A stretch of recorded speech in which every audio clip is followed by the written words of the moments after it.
Hi everyone, I'm Samju Dolma. I'm from India and I'm working as a research associate at an NGO called Math for America. And today I'm here with Anuj and Deepika in their amazing podcast At the End of the Day. Samjo, thank you so much for setting out your time despite your busy schedule. What does Math for America do? So our main aim is to create a community for a very accomplished math and science teachers in New York City. And we provide them fellowship and we give them opportunity to have lots of professional development where they can learn every day, grow and lead and then impact their schools. You as a research associate at Math for America, what do you exactly do? So for now, me and my team, what we work is we work at evaluating the program, how many fellowships we have given, are they satisfied with the program we are given. So let's say for this coming spring semester, we are giving them like 150 different programs. So how satisfied are they, you know? And we also evaluate like why, if they withdraw, why they withdraw. And what kind of impact are we creating personally? So we are like, okay, 1,000 teachers we are giving fellowship, right? But we kind of like right now we are conducting focus study where we're trying to do a deeper analysis of what this fellowship means for each one of them. Now, today's topic is about learning how you, Samjo Dolma, coming all the way from India to the US, have grown up yourself as a researcher and have come to be what you are today. So how did you develop your skill as a researcher, as an evaluator? Walk us through your journey in the US. Yeah, when did you come to US for the first time? So I came in US in 2012 through a scholarship, but I was always inclined towards education. And obviously I wasn't very clear about what I'm supposed to do, but I did certify myself as teaching because I felt that was the closest calling to me. Then after coming here, getting scholarship, I got a chance to redesign my career. So I kind of felt that psychology is something which I always wanted to study but couldn't back then. But here also I had so much struggle getting this doing the master's in doing the course because I didn't have any background in psychology before. So what program did you study here? So I did social psychology here. Masters in social psychology? Yes. Where did you do that? I did that in Northern Iowa University, a very small university, but luckily it was small and non-distractive. Like I don't think I can ever able to study in New York City. Right. It's like nothing to do, but you have to study, you know. Right. But it's not like I was very studious, but I did my whatever I could. But then I felt like the whole the community was such a perfect ambience for studying. So I really enjoyed that. And then because it was a small school, our size was really small. That made me more accountable towards studying, connected me more towards my classmates and my teachers, so that everything kind of helped me and focus more towards realizing what I should be doing. So it's like it's not about studying, but then when I was deciding my thesis, for example, I really wanted to do something which I should be doing. So I did my thesis on like pro-social behavior, how to help others. So I think, yeah, so all this leaded, so I learned lots of research skills. And there also I worked as a research assistantship and teaching assistantship where I kind of faced, like I actually taught a class there, like undergrad class. And then I was helping teacher design lesson plans. I graded, students' assignments and everything. So I learned that. And then once, after completing my master's, I went back to India and I came here again and started asylum whole process again. So it was very difficult. I couldn't do anything and I didn't know where to apply those skills. And being a differently abled person, I couldn't do any cash work.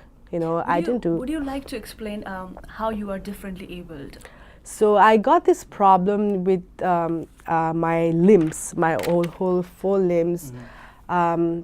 With something even doctor couldn't diagnose till today or confirm the diagnosis till today. It's like a progressive weakness in my muscles on all four limbs. So it has been getting worse and worse and worse. So that's something which I have to struggle with every day, but I think mental strength overpowers everything. So that's how I'm here. So anyway, so when I was talking about my journey through adapting myself here without any documents, knowing I won't be able to work, I really looked for different opportunities to keep myself busy. I joined a Twitter where the document wasn't required, so I did Twitter for like few days. You mean tutoring? Yes. As a teacher? As a Okay. teacher. Then luckily I got a teaching job in an afternoon school program. It's located in Queens. So there I almost worked for like 2 years, where I taught and I led summer camps for children. So I learned a lot through there, and I was kind of also realizing like education is something which I always wanted, and I have this research skill. Then through that I kind of realized like, okay, I should be using all my research skills in education. Right. And luckily I got this opportunity, a call from this professor. She was working in recreating or revamping the language curriculum for whole New York State curriculum for New York State. So I did send the resume then. So she really liked it. How did you get in touch with the professor? So I like just casually applied, like because I didn't have any prior experience. I was pretty, you always get scared. You think Right. like you weren't so confident. So I applied, and then she really liked it. And because I was a certified teacher, because I was teaching an afternoon school program, she thought I was a perfect combination of like educational research. Wow. So she called me for an interview, and then then she decided that she would take me because she said my resume stood out amongst all the applicants. So she like in like one interview she decided, and then I worked with her for almost 2 years. But that was like work from home, and it wasn't a full-time job, it was a part-time job. But then I really enjoyed it because it's something related to what I was doing. And then I realized like how important that project was, because when she was telling me and walking me through the history of like New York State curriculum, I realized like they have created the curriculum in 1996. Until then they have never updated Oh my God. Okay. the curriculum, because language is something people don't think it's a very important part of education. Yet luckily it is still mandatory. Every student in school they have to take. So, and I felt like it's such a responsible job. And then she had certain questions, of course, and I did my best ability to bring the best responses, create the best service, analyze in the best way, try to make one of work has been already published in the journal as a chapter, and then now we're still working towards 2 of the chapters. So I have worked with her before, so right now it's still in the process. I'm not working with her now, but that might go in another journal too. Right. So I'm Wow. pretty excited about both of us. You were going through so many phases in life because you didn't have the paperwork. Yeah. If you wanted to work, and because you are differently able, some jobs are not suitable for you. Yeah.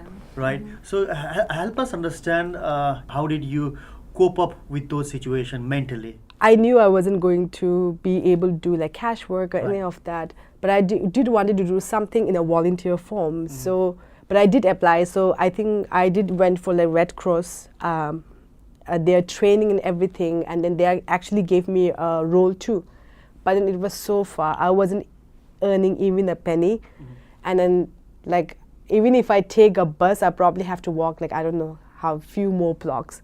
So it's like very impossible for me to do that every day. And then they had like I think at least 20 hours a week commitment.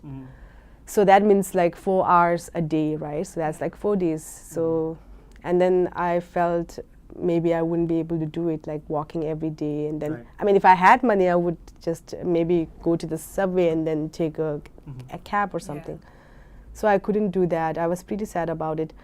And then I went on Craigslist and I went on like any kind of, and then I did almost get through a job. It's just like $15 an hour. We have this research position. And I was so excited. And I almost got it. And she was like, we need paperwork for this. Right. And I was like, for such a good show, why would you, advertise on Craigslist? I thought like that's something for someone, who doesn't need lots of paperwork. So I was kind of disheartened. And then I came across this internship opportunity at NYU Steinhardt. And then I asked, and I went and I gave interview. And again, I think because of my sheer passion, the professor at that time who was leading the project, she took me in. And I was like, being part of NYU project was like a dream come true. Right. So that really sailed me through. And after I got that, and I think I got this NYC teaching job. Wow. Uh, How did that afternoon happen? school teaching What job. were you doing at the NYU project? NYU project, again, very interesting project. It's part of NYU Child and Family Policy. Now they're focusing on reimagining, again, education at the foundation level. So their focus is on pre-K children. Okay. What I did with my team was we created an evaluation system there, authentic evaluation, where we evaluate all these kids not objectively, how we used to do it back in our system, right? Like what they did good, what they did wrong. But here we don't evaluate weakness at all. It's all strength based.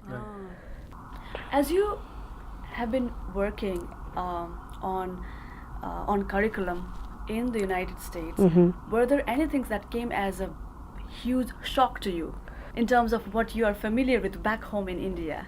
I wasn't shocked as such, but then I kind of felt like how every society works in the same way. So like when we were analyzing the data, like my professor would know, like let's say we are trying to prescribe this thing, right? Okay, so all the new teachers are supposed to do this, but then still like old teachers who were certified long time back, and there are new skills which were introduced long time back, and then they are not incorporating those skills in the school.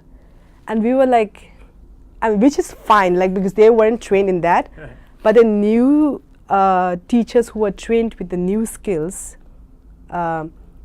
even they weren't able to fully use those skills.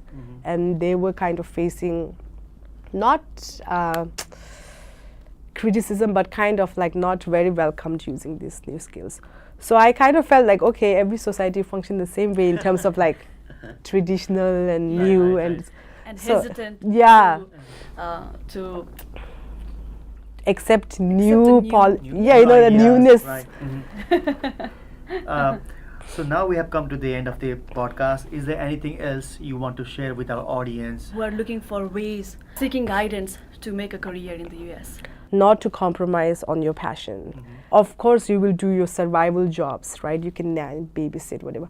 But you need to realize what your calling is. And you need to have a vision. If you don't have a vision, then you don't know which direction you're going to. So have a vision, have a goals, and you will reach there. If anybody wants to get in touch with you regarding career advice, anything, are you comfortable saying your email address? Sure. samchoe59@gmail.com. Yes, and if you are emailing her, please make sure you mention at the end of the day in the subject titles so that she knows where these emails are coming from. Yes. Thank you so much, Samcho, once again for sharing your personal experience. Thank you so much. It was totally my pleasure to help whichever I can, if it's my story, inspire or not inspire, or you just listen, commit time. Thank you so much for all the listeners. Thank you. We would also like to thank the English Speaking Union, because this is where we are recording our podcast right now. English Speaking Union is also one of those organizations that provides free English classes and free professional development classes to the newly arriving immigrants. So definitely get in touch with the English Speaking Union in New York City. And on that note, make sure you log on to our website, which is podcast@theendoftheday.com, and please subscribe to our podcast, and we will catch you next week. Bye-bye. Bye-bye. Hey guys, a quick note. If you have a personal story that you think might be helpful to the newly arriving immigrants in the US, please contact us. We would love to feature you in our podcast. Go to our website, podcast@theendoftheday.com, and write to us by going to the feedback section. And by the way, if you love this podcast, you can support us with a small donation. Your help will enable us to continue producing more episodes. The link to support our podcast is in the description below.